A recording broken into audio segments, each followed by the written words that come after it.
Bonjour à tous et bienvenue dans cette nouvelle vidéo. Alors aujourd'hui je vous propose un petit bricolage à faire sur votre Rubik's Cube. Étant donné que je dois faire une petite modification sur mes cubes, j'ai pensé de partager cette petite idée avec vous. Alors ce petit travail ou cette petite modification, on peut le faire uniquement sur les cubes en stickerless, donc ils ne sont pas munis de stickers, d'autocollants, comme ces deux Valk 3 que j'ai ici, ou tout simplement les logos que vous voyez ici. Et ben, ils sont tout simplement imprimés directement sur le cube. Ce ne sont pas des autocollants posés sur la face centrale, mais ce sont des impressions où on voit le logo The Valk, voilà, qui est directement imprimé sur le cube. Ce que je vais faire sur ces deux cubes, c'est supprimer les logos d'origine, donc les logos de The Valk, pour les remplacer par mes logos personnalisés. Alors c'est un petit travail qui est très simple à effectuer. Il vous faut un peu de sel ou autre chose, donc il faut que ce soit quelque chose de granuleux, quelque chose qui puisse se frotter sur la partie du cube, qui fait office de gomme si vous voulez. Moi j'ai pensé à prendre du sel, parce que c'est légèrement granuleux, voilà, vous pouvez prendre autre chose. Et puis tout simplement ce que je vais faire, c'est qu'on va frotter sur le cube pour enlever le sticker, le logo, et ensuite aller remplacer par mon logo personnalisé. Après c'est à vous de voir si vous voulez tout simplement effacer le logo parce que je ne sais pour quelle raison, vous en avez besoin pour une compétition, vous en avez besoin pour le blind, vous en avez besoin pour mettre aussi un logo personnalisé, ou tout simplement parce que vous ne voulez pas de logo. Alors voilà, je vais vous montrer comment procéder.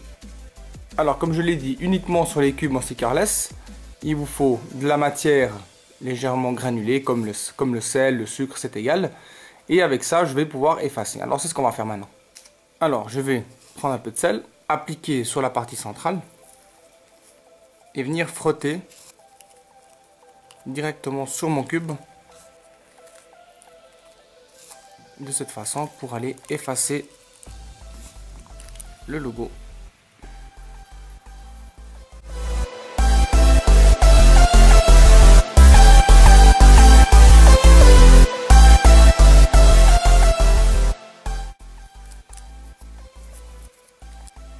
Alors ça c'est la première méthode pour effacer le logo, donc on voit bien qu'il n'y a plus de logo. Je vais pouvoir ensuite poser mon logo personnalisé. Ce que je vais faire maintenant, c'est que je vais procéder d'une autre manière. Je vais poser un peu plus de sel sur mon tapis, sur la table. Je vais enlever le capuchon. Et je vais faire différemment, je vais poser ça et frotter. Je pense que le résultat sera encore mieux, comme ça j'aurai pas besoin de nettoyer après le cube.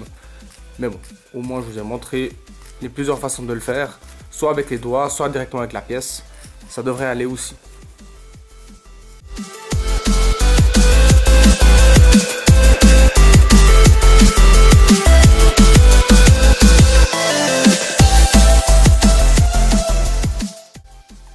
On voit bien qu'ici le logo s'est bien effacé. Maintenant, je vais pouvoir le reposer sur mon cube. Les deux cubes sont prêts et je vais pouvoir installer mes logos personnalisés directement sur les cubes. Alors, voici mes logos personnalisés de Oliver Stickers que je vais décoller et appliquer sur mon Rubik's Cube. Alors, j'essaie d'être quand même assez précis. Voilà. Et le deuxième.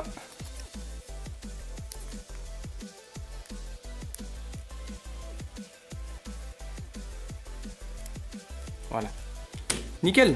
Donc on a fini cette petite opération, ce petit travail, ce petit bricolage que je voulais absolument vous présenter parce que je pense que ça peut être intéressant pour, voilà, pour savoir comment enlever ces logos imprimés. Et voilà le résultat. Donc ça s'efface bien avec du sel, avec n'importe. Je pense que vous pouvez faire ça avec une gomme qui est un peu granulée ou comme ça existe. Et puis le résultat après vous l'obtenez tel que j'ai moi. Je suis content du résultat. Le logo est parti. J'ai pu mettre mon logo, ou vous pouvez mettre autre chose, et puis voilà, si vous voulez l'enlever tout simplement pour une raison ou une autre, vous savez que c'est possible de le faire de cette façon. Voilà, donc merci de m'avoir suivi aussi dans cette nouvelle vidéo. Moi je vous dis à bientôt pour une prochaine. Ciao.